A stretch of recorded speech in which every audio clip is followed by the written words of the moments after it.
So Saad, I was staring at fixed format RPG code today. Oh, how was it? I do not like it. It was something that I felt like I should have been able to read very easily, and I couldn't. It's not very easy to be able to, I mean, like if you go back to your book and start reading it, the examples Jim gives in the book about fixed format. And Yeah, it's just like, I mean, like you have to really, really pay attention because it just writes programming very differently. it does. Yeah, I found out a bunch of the developers who I work with still, when they write RPG, are writing it in fixed format, and I'm like, what are you doing? They're like, because he's telling me about how, yeah, you end up correcting it a lot, or like, updating it for companies and stuff. But then when they write something, they're writing it the same way. I'm like, why?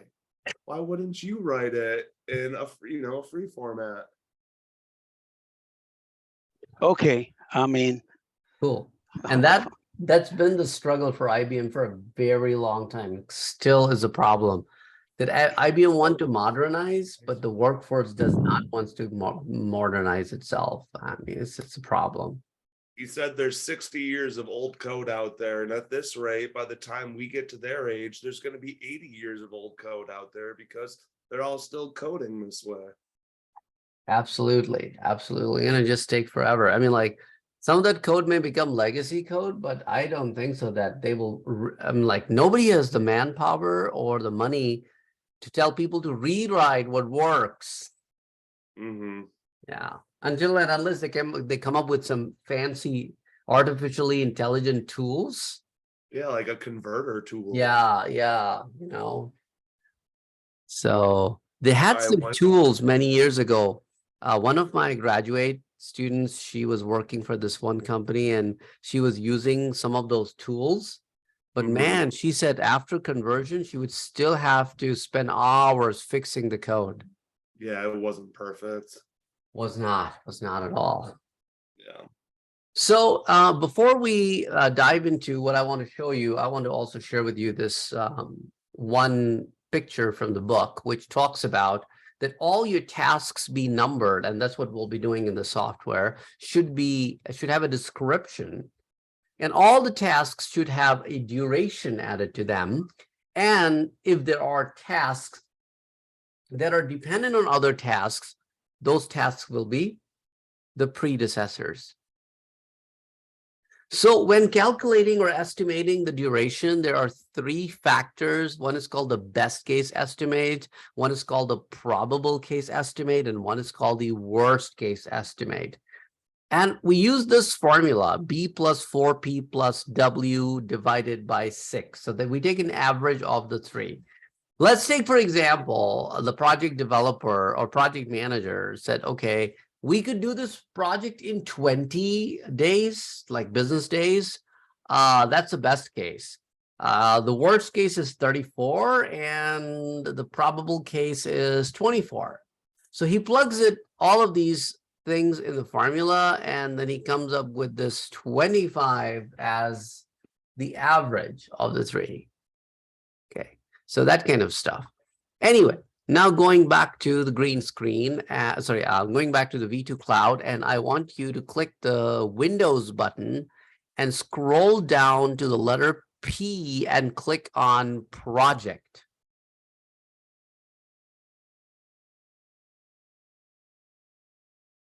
When the project opens up, click on Blank Project.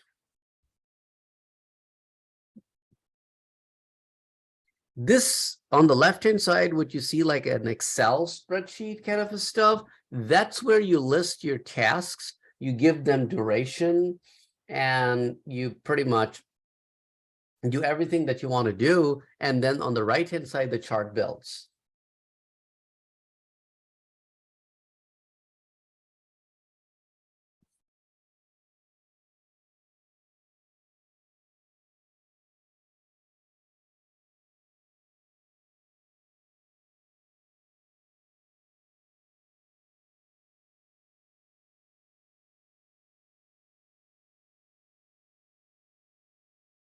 Okay.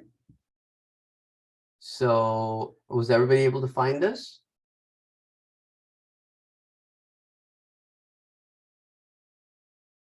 Yep.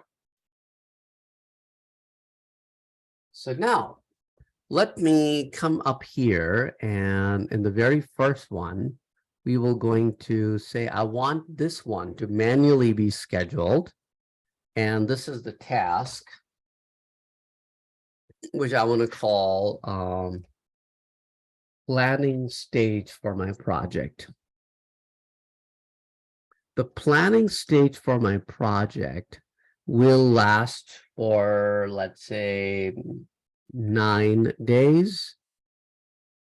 And it starts, let's say, February 6th.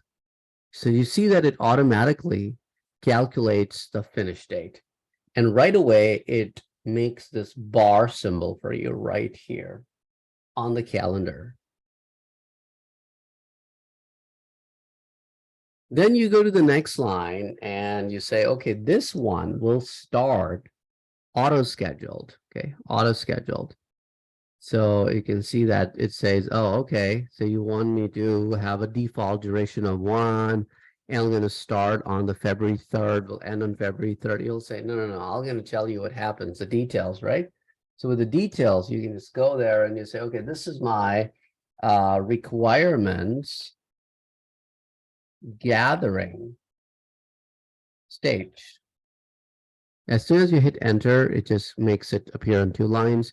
Then you go in the duration and you're like, no, you know what? The duration for this one will be another 12 days. Okay. Notice it automatically changed these dates to, okay, starts on the 3rd and goes all the way through the 20th. And then you say, you know what? This task will not happen before the planning. It has to happen after the planning. So I want my predecessor for this one to be the planning phase. The moment you make that decision, notice all the dates shift and the chart gets updated.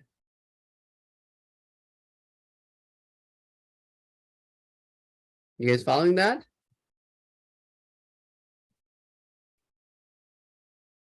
I don't have the predecessor part on my project thing on my screen. For me, there's just the finish, and then after that, it's the timeline. Did you try moving this a little bit? Oh, sorry. Yeah, that made it. I would say appear. there's 2 scrolls at the bottom for the Yeah. left Oh, side and the right side. Sorry. Now let's go down to the 3rd row and we'll do again auto scheduled, and under the task name, let's say I want to do my, let's say, design stage. And my design stage, I'm going to try a slightly different approach, right? Before I pick up the days, I'm going to just come down in the predecessor and I'll choose option number 2. The moment I do that, and I click out, notice that it automatically says that I'll start on March 7th because stage 2 ends on March 6th. And I'm like, you know what? This will be my 15-day stuff. This is not something I'm going to be just doing in a day. As soon as I hit enter, it automatically updates everything. On the right-hand side, if you look in the bottom right corner, you could actually zoom out by clicking the minus sign. You could zoom out, or you can hit the plus sign to zoom in. It's totally up to you, however you want to view this. Okay. Similarly, let me go down to the next one, which I'll say, okay, this is about coding, and then I have my implementation, testing, and then I have my implementation. So all of these phases I have. Notice I did not say anything in the task mode, so they're not yet reported on. So now I go down here and I say, okay, these are all auto-scheduled tasks. So now it says, oh, okay, but the predecessors are such that this is dependent on number 3. And this guy is dependent on number 4. And this guy is dependent on number 5. So now everything aligns very nicely. And then I can come up with my days that this will probably, this will probably be, let's say, another 30 days, and this will be like 10 days, and the implementation, we could do it in 3 days. So as you can see, this progress bar works accordingly.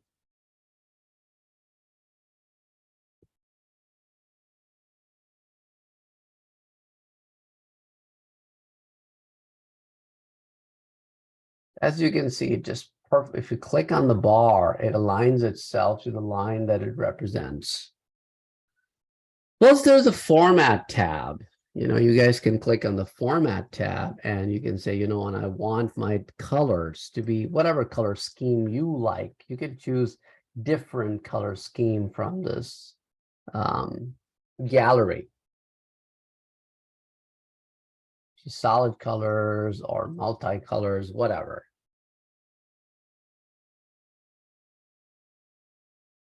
It's a pretty cool planning tool.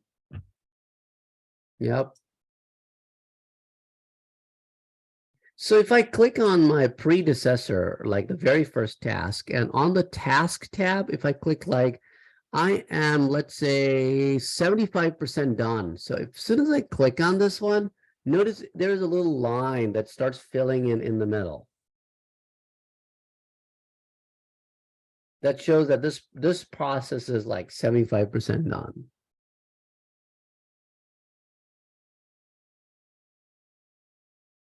Now, if I make it 100%, the line goes all the way through, right? Then I have this option of mark on track and stuff like that. I mean, like, of course, this is a very, very wealthy piece of software that, you can actually learn it. I'm just showing you the basic stuff. The other thing that you will notice here is that if I go to the start date of my project and I change my start date, let me go back. And I say, like the project started on January 2nd. The moment I do that, it said, do you want me to move the task to start before the project start date? Yeah, okay, go ahead. Okay. So now notice that it basically, updates those dates for those items. And then there's a gap here, of course, I can certainly, I don't know why this should be number starting right after number 3. Hold on a second.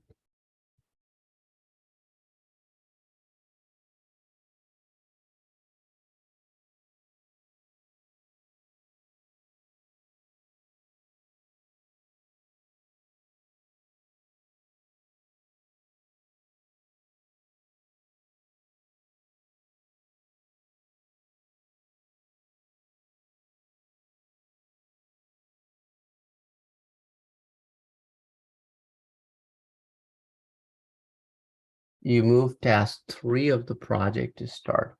I moved task 3. That's why it's complaining. Okay. I didn't move task 3. I was moving task 1.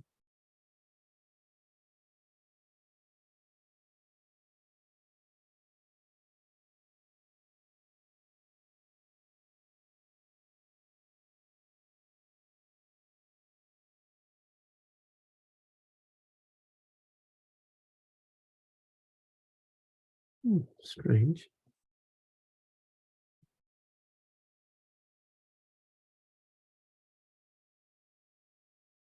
Okay, anyway, now there are some other things that I want to look at. If you double click on, let's say, planning stage, it takes you into this task information window, which gives you the percent complete. This is where you can manually set, as opposed to those 5 options only that's on the toolbar. You can literally set percentages over here. And if you want, you can display this on the timeline. Okay, and you can basically set the priority of this one. You can set its predecessor tasks. You can even set its resources. You can go under resources and you can start adding resources. Okay, now right now we don't have any resources. If we had, they'll be able to add the resources. The resources, on the other hand, can be added from the resource tab, that you can, assign different resources. By clicking on it, you can start creating some resources, and then you can give them units and you can give them cost. So, for example, I double click on it and I start putting in the resource name. Let's say the resource name is like senior developer. Okay. The senior developer will cost me, let's say,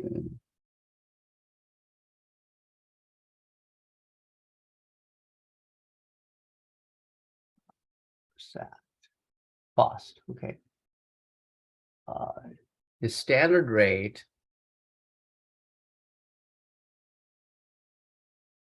is $200. You're not gonna get any overtime, but this is basically, I put in as a cost of this particular person. So like that, I can come up with my resources.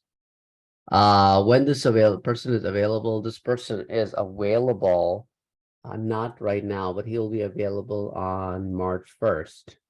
And this person will remain available through March 31st. So I know that if I want to use this person, I got to make sure that I use him within the dates that he or she is available. So these little things, you can pretty much assign this person and you can close it. So now when I go down in the resources, this person is there, the senior developer, as one of the only resource I have. If I add more resources, then I can pull over here, and if I add dollar value to a resource, it can auto calculate for me what resource will cost me, and I can do my budgeting and things like that.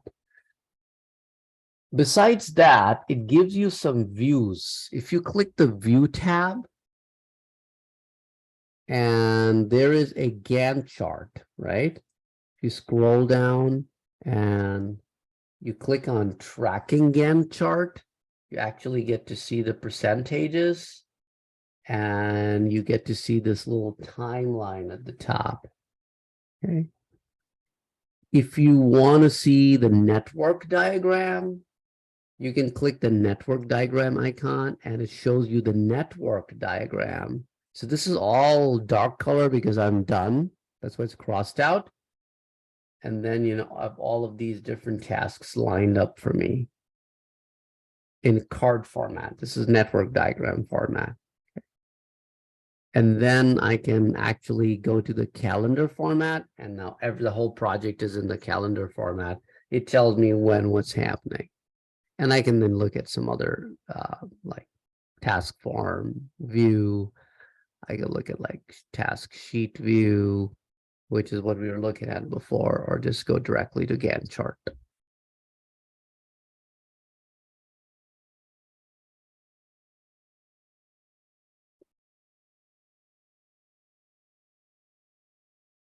So what I did on Blackboard is, for you guys, if you scroll down on the Blackboard, I have given you a YouTube playlist of Microsoft Project 2013 tutorials. The first day that.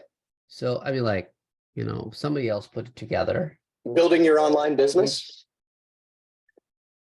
Go to Wix.com. And they have all of these tutorials there. You know, they're like 21 of these tutorials of different lengths that, you know, you can learn about project if you're interested in learning more about it. Okay. Any questions, anybody?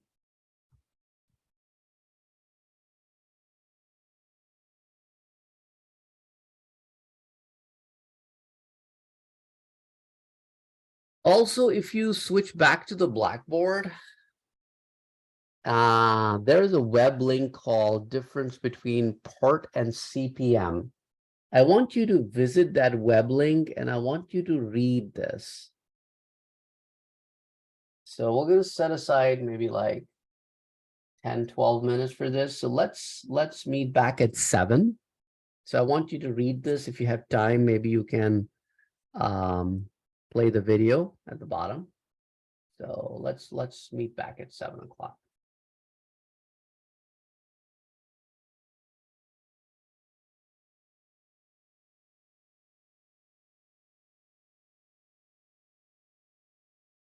Okay, guys, welcome back. So just like I shared with you a document which talks about the differences between PERT and CPM, exactly the same way, you know, there's a YouTube video of PERT and CPM available to you as well. But now let's get to our first case in point discussion. The first case in point discussion in the book. And let me get to the correct page here. That will be at the bottom of page 79 for you guys. It is about a Sunrise software. Was everybody able to find it?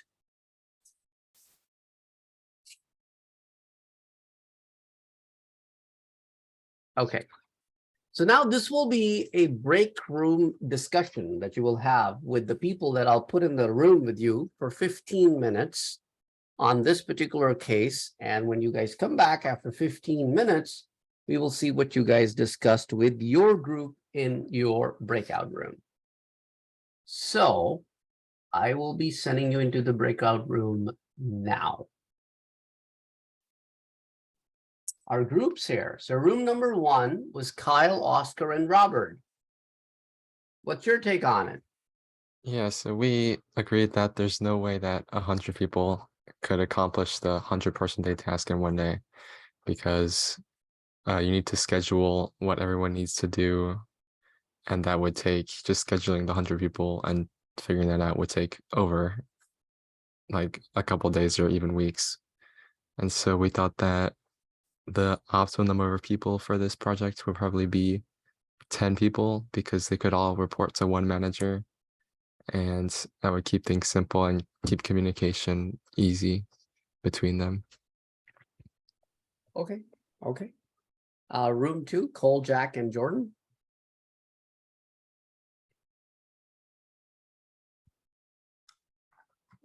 So we also agreed with him for the most part.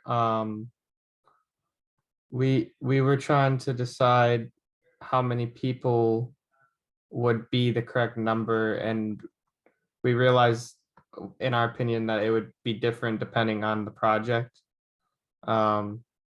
So we were talking about like if there's like a fine line, and how like 100 people would be too much, just like what Oscar said.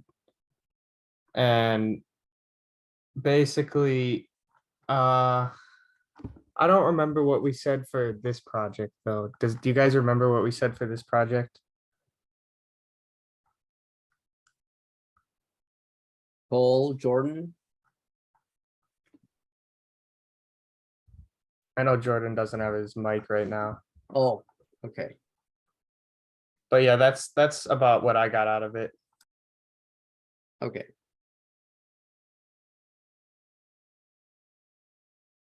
Let's see. Room 3, Greg, Jose, and Joshua.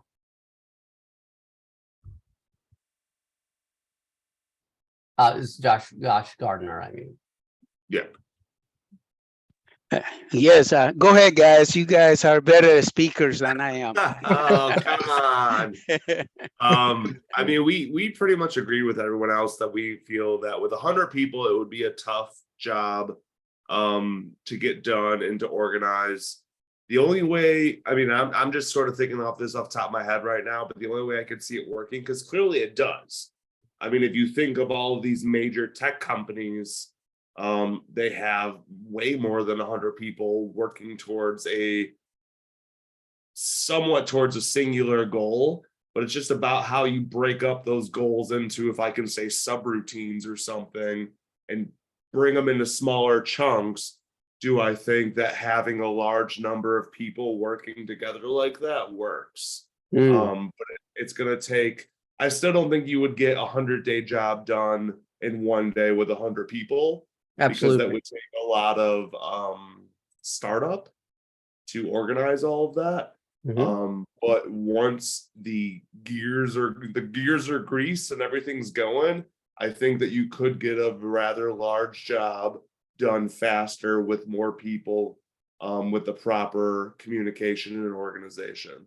Absolutely. There's also a latency factor there. So Yeah. let's go to the fourth room here. Francisco, Joshua, and Luke. Yeah, we pretty much agreed that 100 people for one day, ridiculous. No project smoothly, some problems and roadblocks, and there's just no way they're going to figure that out in a day, no matter how many people you have. So we kind of agreed that the sweet spot for the amount of people is 10 or under for like most tasks that we just kind of thought of. Any more than that would be kind of a little too much and things would get complicated. But it also does depend on what you're doing. There are things that require a lot of people. Absolutely. So what I'm hearing is from all of you is that this number is quite relevant to the item that you're trying to solve. So if the project size is massive, then certainly you can fit more people in. For smaller projects, this would not be a good idea.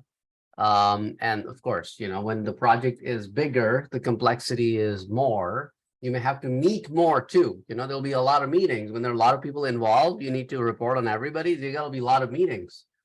Maybe small micro meetings at smaller level, and those supervisors will then be meeting with a level above. It'll go like that. It's quite possible people may leave the team and join another team, or may leave the company and join another company. New people will come in and you would have to figure out how to train them and bring them up to speed. So that kind of stuff will also be there. If you're shifting people from other resources to this resource, you would have to do time sharing. In that case, some of the other projects may get delayed. Human resource definitely plays a very vital role in here, trying to line people with correct skill sets for the project. And then if you have experience with similar kind of projects in the past, that certainly definitely helps you out. But of course, we do have constraints. We do not live in utopia. So, things don't always work according to the plan. So having said that, the last couple of things I want to talk about before the break is, one is the table that the author of the book shares on page 82 about the description, and then he puts the number of days duration next to each items. And then he went about creating something like a network chart, which we looked at in the network diagram when we were on the V2 cloud. Then we went under view and we clicked on the network diagrams. It just gives us the card for each one of the items. So that's basically your task. Each task need to have a unique identification, need to have a start and the end date, and need to have a duration written on it. And so we basically saw that on each of the tasks. So it has an ID, it has duration, it has start, it has finish. If we had allocated resources, like on the first card, we allocated senior developer as a resource. So you can see that the resource is listed right underneath the card. So that's basically this talks about. Moving on to task could be dependent. And again, we looked at that as well in our diagram, that the requirements gathering was dependent on planning.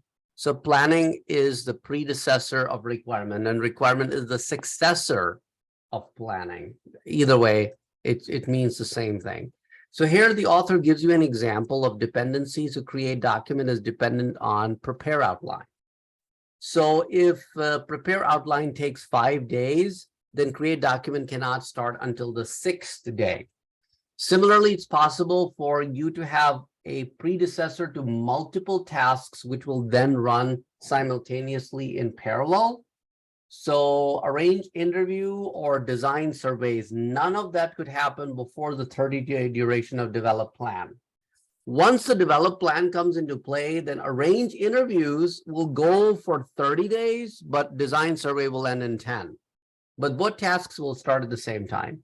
It is also possible for you to have multiple predecessors for a successor.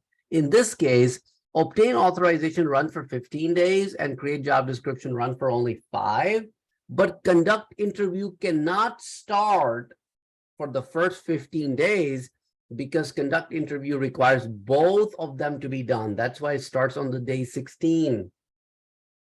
Okay, so that's that. Those are some of the different examples author tries to show you that there's a task dependency. Sometimes you have multiple successors. Sometimes you have multiple predecessors. Okay, so let's take a break here, guys. We will resume at 7:45. Okay, guys, welcome back.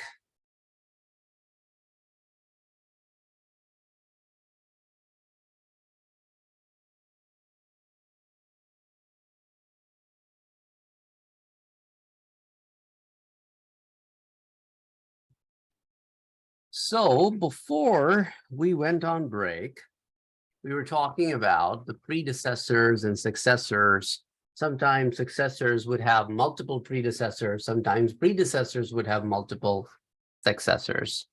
And then the whole overall look and feel of the project needs to be calculated, which is called a critical path, which I just spoke about a little while ago. That, for example, in this particular diagram, we have 2 successors coming out from the same predecessor. You're not sharing your screen.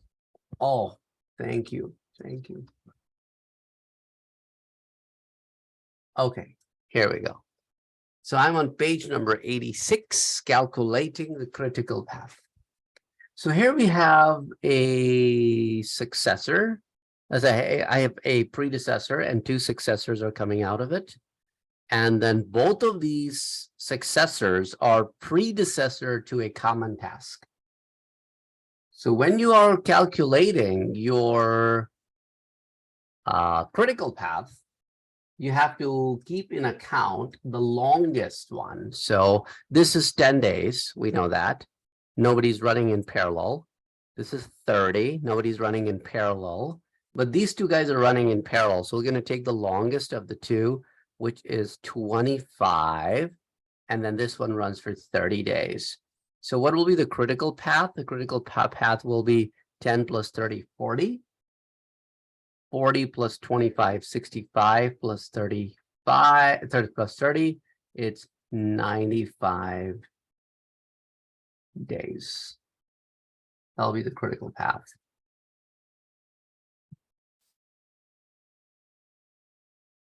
Okay, so going back to your diagram, and that's exactly what it does.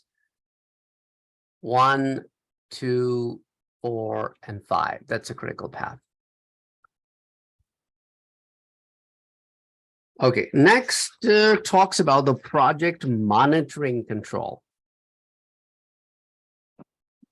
The project monitoring control is regardless of whether the project was planned and scheduled with project management software, the project manager is still responsible for maintaining the project in scope in terms of making sure that all the people are doing their job. Where are we in terms of our main progress or actual progress? And you know what? Things happen. It's life. Nobody comes to work every day and doesn't deliver. I mean, like nobody delivers 8 hours every day. There probably there may be people, but in most cases that isn't the case. For example, somebody has a problem, somebody is grieving, or somebody had a surgery. I mean, like all sorts of things. Somebody had to travel outside the country, and they just plan their vacation at that time of the year. There are a lot of factors. So considering all those factors, you have to figure out how to manage things.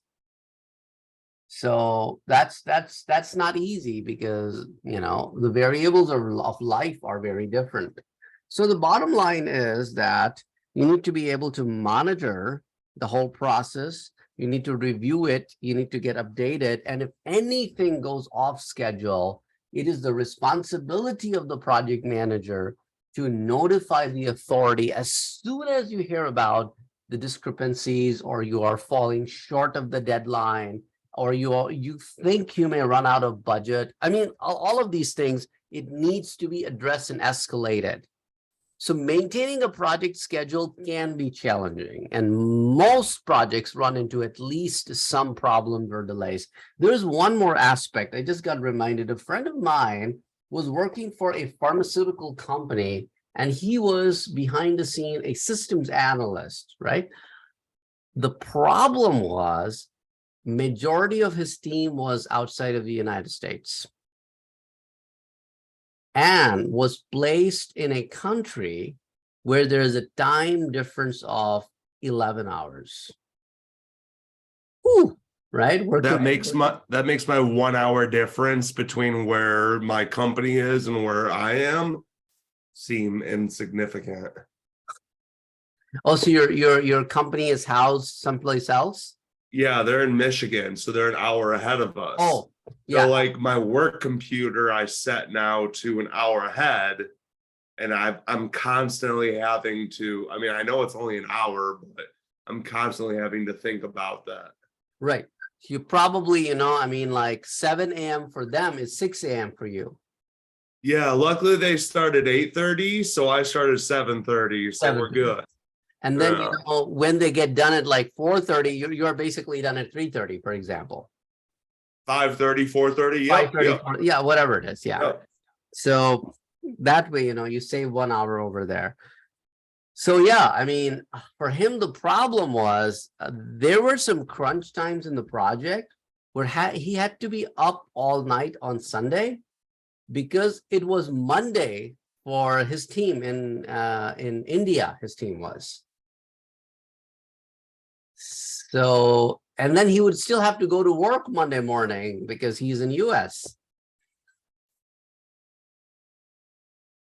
So things of that nature, Yeah. can happen. That happens every day in most companies in the US. So it's like, I don't know how you can, I mean, if you ask me, I can't run on that schedule. I mean, I need my night's sleep. You can make me maybe to work till like midnight, 1 o'clock at the most. I'd sacrifice my night's sleep. Otherwise I won't be functional the next day. You won't be as beautiful in the morning.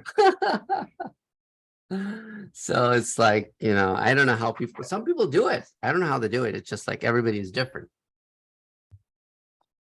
So you got to be maintaining the schedule. And then, it talks about the critical path and reporting. Members of the project team regularly report. Now, as I told you, in Agile, it's daily, but in not all project development life cycles, that will be the case, that you will be reporting daily. But the project manager's job is to collect, verify, organize, and evaluate the information as he or she receives that information from the team, and then decide with the help of other people as to what will be the plan of action moving forward. So that is one important aspect. Okay, under reporting, I found this picture really. Yeah, go ahead. Yeah, so in Agile, you still have a project manager, right? Yeah, we basically call him Scrum Master. Scrum Master. Because Scrum is one of the implementation of Agile. Agile has several implementations. And the term Scrum evolves from rugby. So, Mm. I mean, like, it's the same idea, just like different title. So you may have a company that is using Scrum, but it's not using Agile? No, they are see, Scrum is an offshoot of Agile. It's one of the implementation flavors of Agile.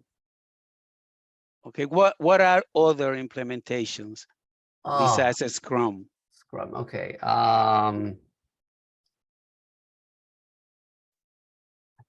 Check that. I don't. Okay, there is a extreme programming, which is called XP. Okay. There is FDD, feature-driven development. And another one could be DSDM, which is dynamic systems development method. These are all Agile methodology-based implementations. So Okay. Agile is basically a methodology, and on that Okay. methodology, different people have come up with different ways of implementing that methodology. Okay, but Scrum is most popular. Scrum is most, I mean, like, at least I have heard about Scrum a lot more than and I've also heard about extreme programming, but not as much, but yeah. Yeah. And then there's another one called Crystal. So, Crystal, yeah. okay. Some people also use LSD, lean software development.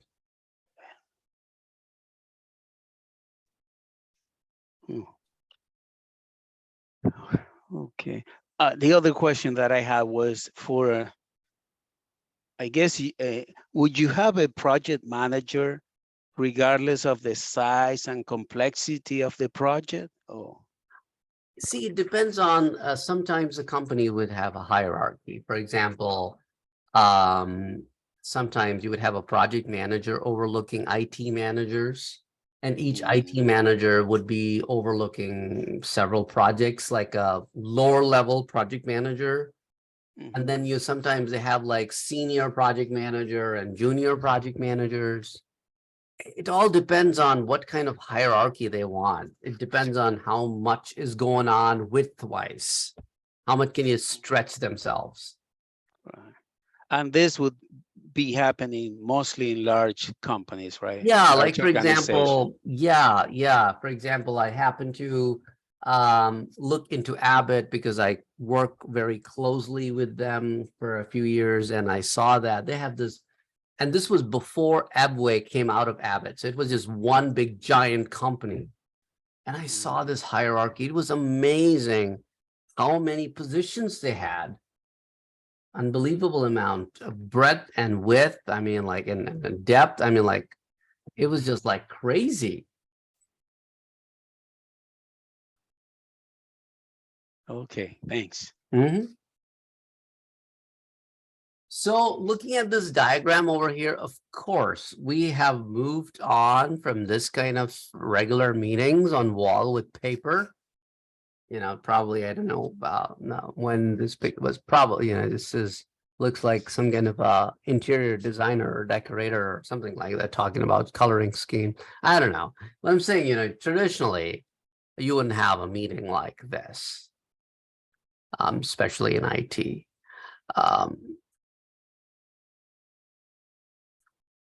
So project status reports, page number 88, that is, which is a meeting where you will just notify people of status of your project.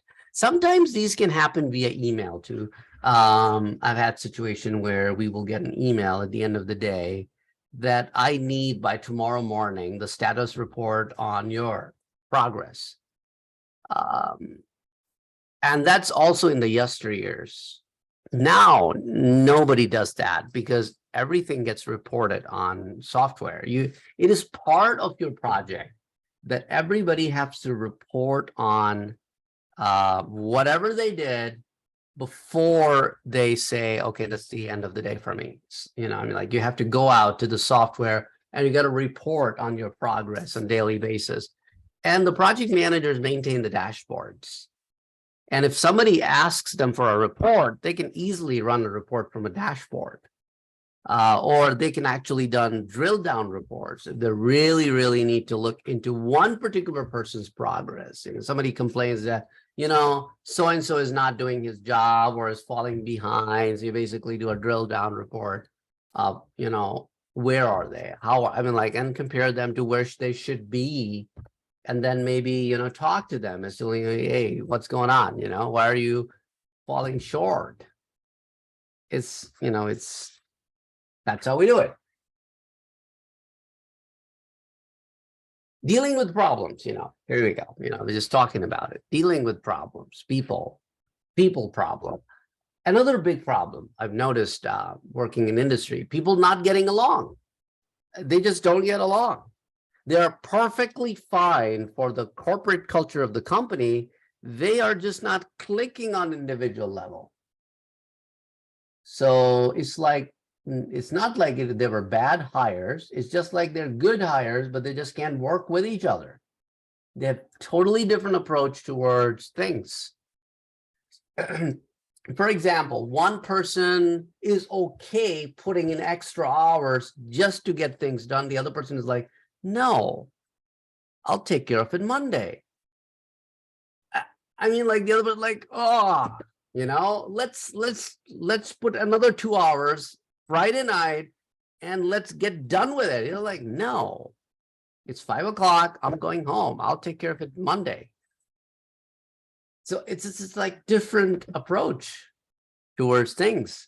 Some people will be okay coming into work Saturday. I mean, and doing stuff, even though it's their day off.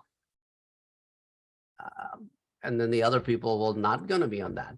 So like, no, it's my day off. What do you mean? Like, I'm not going to work on my day off. I worked so hard during the week. So those kind of little things can cause some conflict among individuals, their ethics, their approach towards work. Plus, you know, people are at different point in time in their life. You know, sometimes, you know, I ran into people, or I run into people. I'm like, wow, how much do they work? So, I mean, like, but if you look at them, they don't really have anything outside of work. So it's just like they can put in a lot more into the work because there isn't much going on in their personal life. But on the contrary, there are people, there's so much going on in their life outside of the work, they need to balance things. So again, you know, there could be different kind of conflicts. So that's another thing that systems analyst or project manager would have to just step up and say, okay, you know, let me help you guys solve the problem. Before we move forward with the project management software, let's dive into another case in point. That would be page number 85. So let's go back to page 85 all the way towards the bottom. And let's set aside again 15 minutes for this one. But for this one, I'm going to be making some changes to the team. Someone determine the availability of attendees. That's like a really set in stone objective that would be easy for someone to figure out what to do instead of like trying to interpret what needs to go into develop a training schedule, which is a broader idea and will be kind of confusing. Okay. Room 2, Cole and Robert Reed. You heard Oscar. What's your take on it? Similar, different? And if it is different, how different? We were talking that, I mean, kind of similar, but like it'd be like more of like a situational thing to do depending on, you know, what the broad task is and what you're doing. Mm-hmm. Okay. Okay, room number 3. Jose, Joshua's. All right. Okay, Joshua, I'll go first. Okay. We decided we are defending both approaches, the broader and the smallest possible units. Mm-hmm. When I thought that even though this is not a programming task, right? It doesn't sound like seems like a programming assignment or a job task. I decided that the smallest possible units was the best approach because it follows the agile methodology where you break the problem down into the smallest possible units, as when you are writing procedures or subroutines. So makes it easier, faster, easier to change, and easier for others to understand. So the breaking the task into 3 units was a good idea. Although the broader approach, I'm sure there are pros going that route as well. Okay. Okay. That's it. So I would say there are probably less. Ultimately, I came around to Jose's side, but for the sake of devil's advocate, I started my argument with just that being too micromanaging also has its drawbacks as well. When people are so focused on these little small tasks, they're not getting their bigger tasks done.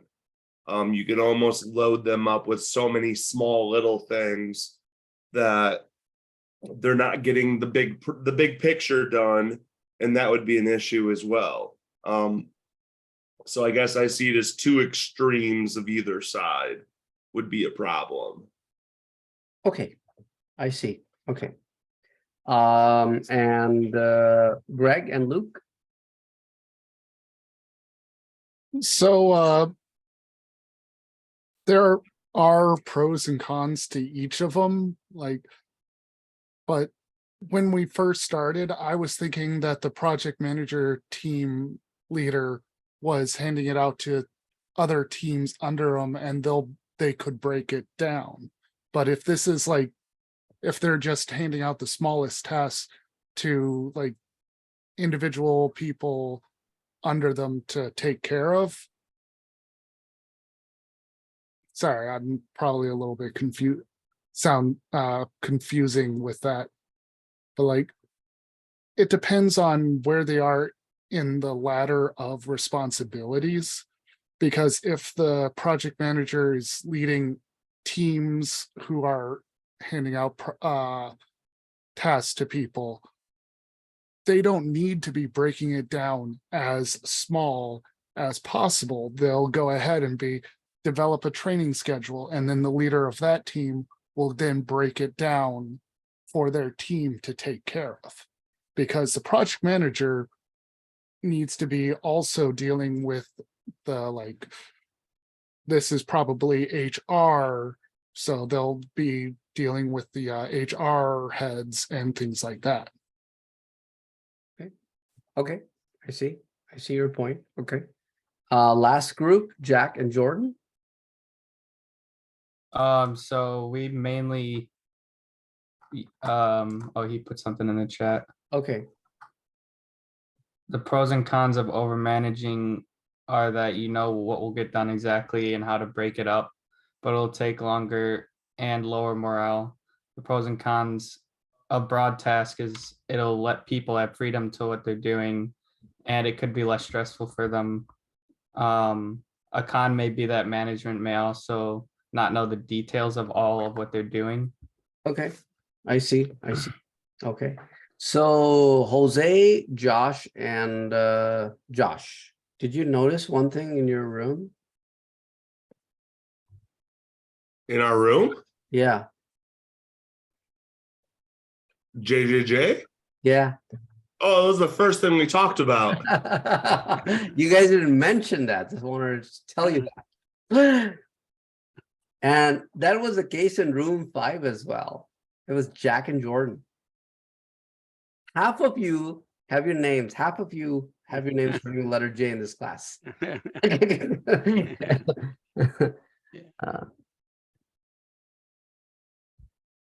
And surprisingly, we also have somebody in this room whose name starts with letter K. That's what comes after J, right? And then we also have somebody whose name starts with the letter L. So we have JKL.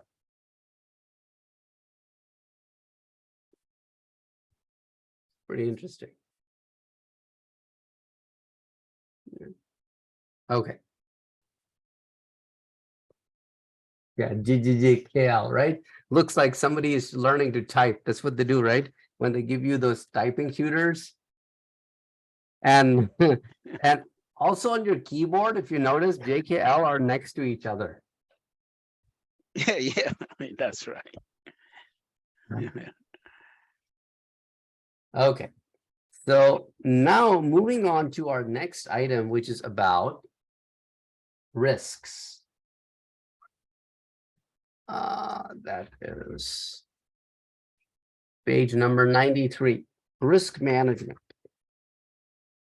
Risk management, what is a risk? Risk is something that can happen. And if happens, it will have a negative impact. There's a possibility of that thing happening. That's what risk is. So project manager or systems analyst could only predict so much because you don't know all the possibilities.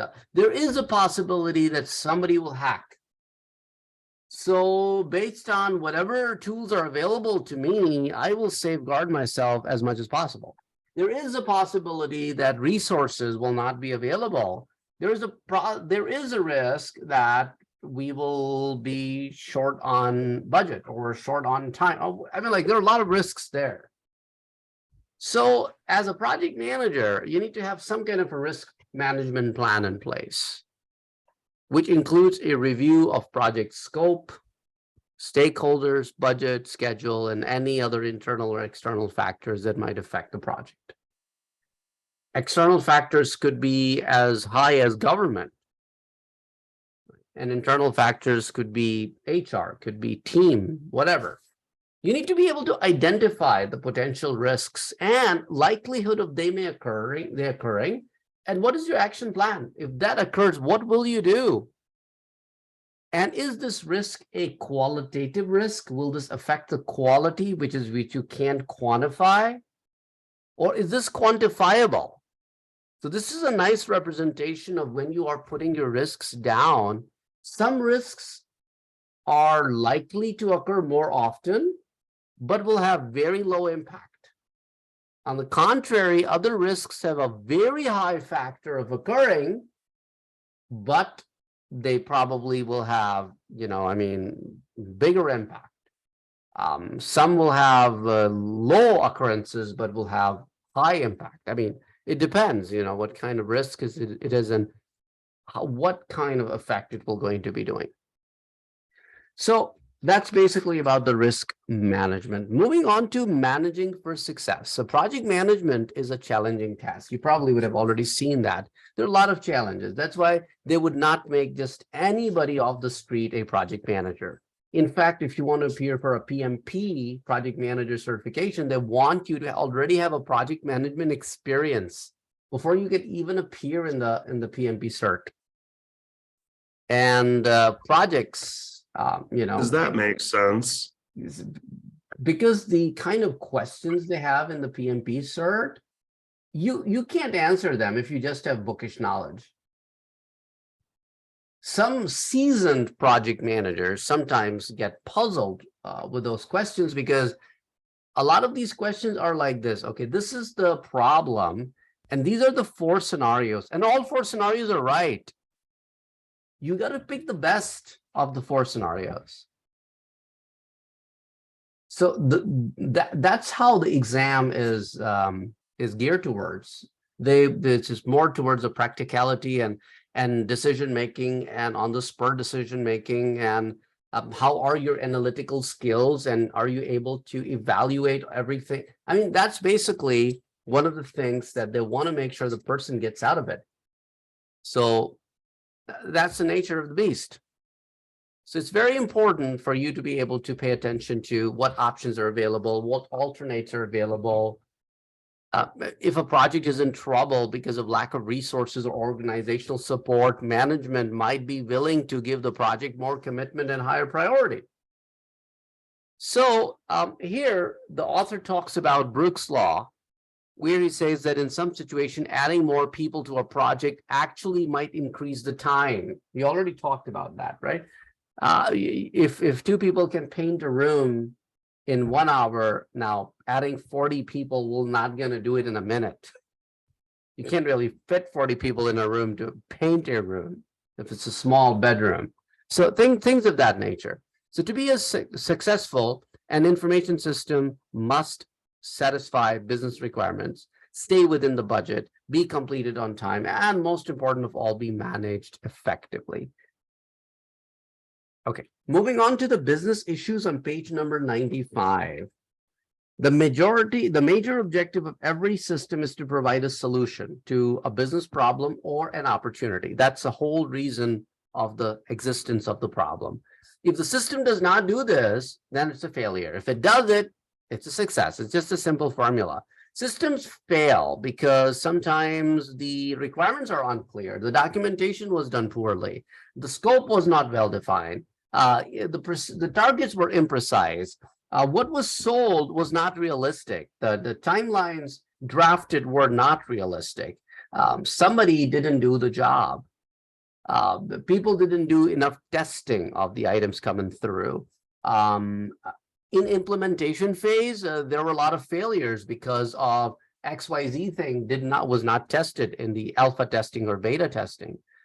So a system that falls short of business needs also produces problems for users and reduces employee morale and productivity. And of course, you need to avoid the project creep. So budget issues, cost overruns typically result from one or more of the following: unrealistic estimates, failure to develop an accurate forecast, poor monitoring of the progress, schedule delays, and human resource issues.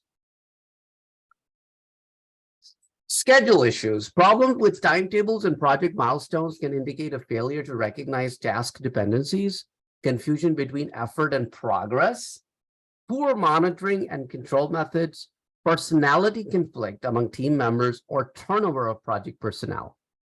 The failure of an IT project can also be caused by poor project management techniques. So if the project manager fails to plan, staff, organize, supervise, communicate, motivate, evaluate, direct, and control properly, then the project is certain to fail. If it cannot do these things or does it poorly. Even when factors outside his or her control contribute to the failure, the project manager is responsible for recognizing it earlier on and working with it effectively. Okay. Now, 2 things for you guys when I put you back in your teams is you have a question of ethics. Okay. And then you also have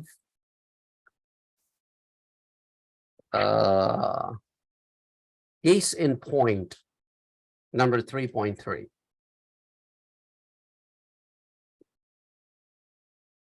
Where was that? Was that at the bottom of page number 90? Yeah, here. Okay. So page 95 is the case in point, which is just-in-time software.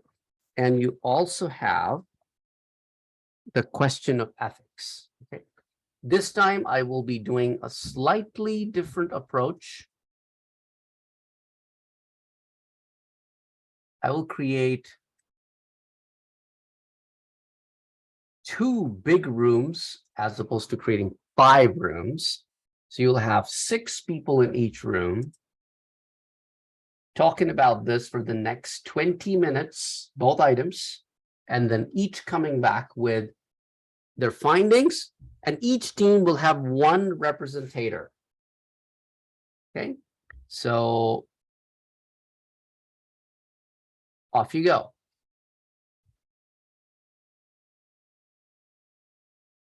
Okay, welcome back, everybody. And we will now ask the room number 1, Cole, Jordan, Jose, Josh, and Oscar. Who is your representative? I'm the representative. Okay. So I'll talk about the just-in-time software case in point first. Okay, So, at first, we were looking at this and we were thinking that, well, first of all, our thought was that it depends on the type of project, whether or not we should bring more people on or not. And so at first we thought there wasn't enough information to decide if we should bring on more people or not, because bringing on more people, there's like, you can either be helpful or it could be harmful. So if there were some tasks that were like very monotonous, like maintenance work, or just something that wouldn't take a lot of, I guess, just something very simple that a new person could do. And of course, bringing on more people would be helpful, because then the people that we already have who've been working on the project for a long time could focus on the bigger, harder tasks. But then we saw that the current project is running behind schedule, which is an important piece of information because it shows that we're already really far into the project and we don't have a lot of time. And so in that case, bring people on would be harmful, because whenever you bring someone on, you need to get them accustomed to the work environment and have that whole process, which could take multiple weeks. And that would slow things down and they wouldn't even be able to help during that time. And so that was our thoughts for the case in point. okay, And then- I will ask you to stop here. Okay. And let's get to room number 2. What's your representative? Who is your representative and what's your take on the case in point?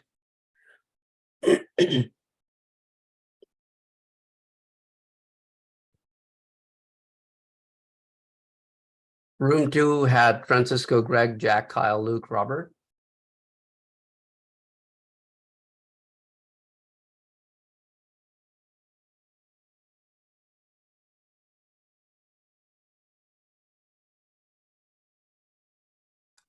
Oh yeah, I can speak for that. So basically, we were kind of on the same line of Oscar, where we were thinking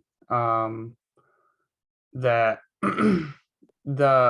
since the current project is running behind schedule, bringing new people wouldn't be good. We exactly what Oscar just said, we went over, because it takes time to learn things and it could put them more behind.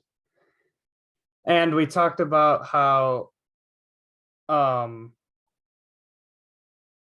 like, oh wait, was that the other one? You don't want to be seen as a negative team player, but you're convinced you don't want to speak up. Yeah, so you don't want it to slip up more, so you should speak up, definitely, and list the reasons why. And then if it's not ultimately up to you, but you can put your weight into it and say your opinion on it. That's pretty much what we said for that part. Okay, okay. So let's take, since you're here, what's your take on the ethics?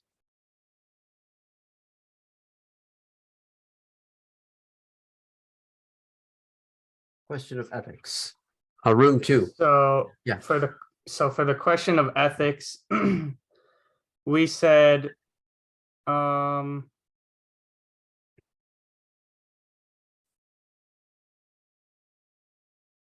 yeah, we said that you should discuss it with Stephanie because well, I don't remember why. The next, Help out sorry. Jack. Who will help out Jack here? Yeah, we did that one first, so I kind of forgot the beginning of it. Francisco, Greg, Kyle, Luke, Robert. Um, Wow, is your group there or sleeping? they were there before. Know what I'm saying right now? Are they sleeping? Eating?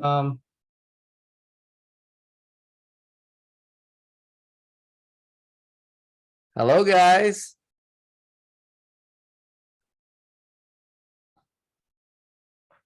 Well, That's so funny. Okay, sorry. So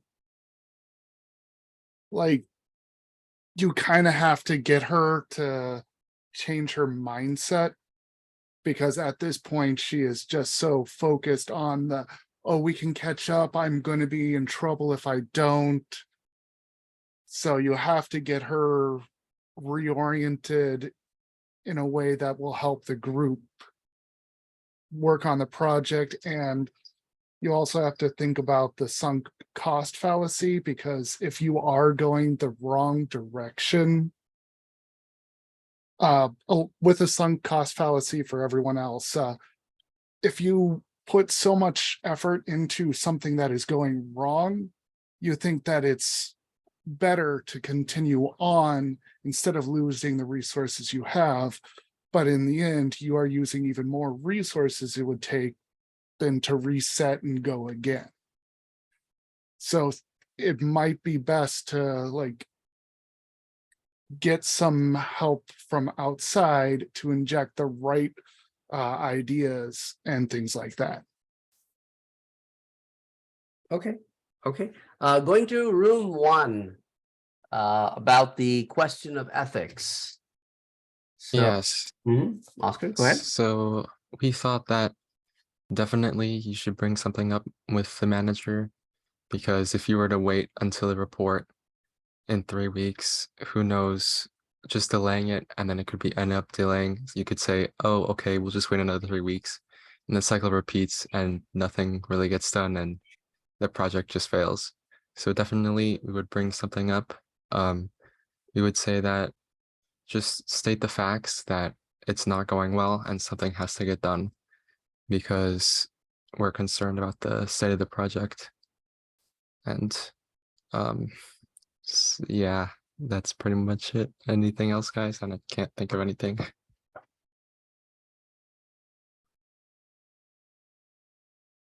See, is important in any endeavor, especially in any project.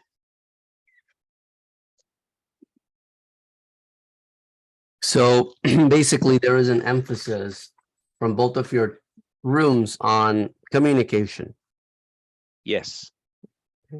So communicate, and that's very vital. I mean, there is the fear factor. Even, in family, we have this fear factor. This fear factor is not like you're wrong. The fear factor is you want to be able to communicate your thoughts in the right way so that they are not picked up incorrectly. And that's an art. I mean, like, there are people out there who can just communicate their thoughts so effectively. I mean, like, it's just amazing how they can relay their information to other people. At the same time, we have people who have great thoughts. It's just like they can't just put it all together, and in the fashion they'll just be able to make the other person understand where they're coming from. In fact, when they say things, it aggravates the situation. So yeah, absolutely. So in this phase number 1, at the completion of phase number 1, we looked at 3 very important components of software development life cycle. One was understanding the role of the systems analyst. Number 2, analyzing what is a business case, how to prepare one, and what are the different components that go on a business case. Followed by the role of a project manager earlier on at the beginning of the project, being able to gather all the resources, come up with a timeline, cost, budgeting, scope, everything, needs to be in place along with risk management. That's the end of phase 1, which is systems planning. Now, moving forward with systems analysis is where we come to the point where, okay, I've gathered all this information, but let me make some sense out of it. Let me understand this kind of deal. And then once I understand it, let me model it. So I will take a different take on modeling programming stuff versus database stuff. So those are the modeling things. I mean, phase number 2 we're gonna last for at least 4 more weeks. And that's basically the thing. Okay, so anyway. That's all for tonight. However, before you take off, let me talk about one more thing. And that is in unit number 3 towards the bottom. You guys, not towards the bottom, but somewhere in the middle, you have a quiz on chapter 3 to be done. And you have an assignment, number 3. Those are the 2 items that you need to work on. And then if you have not turned in tonight's stuff, make sure you do it by midnight.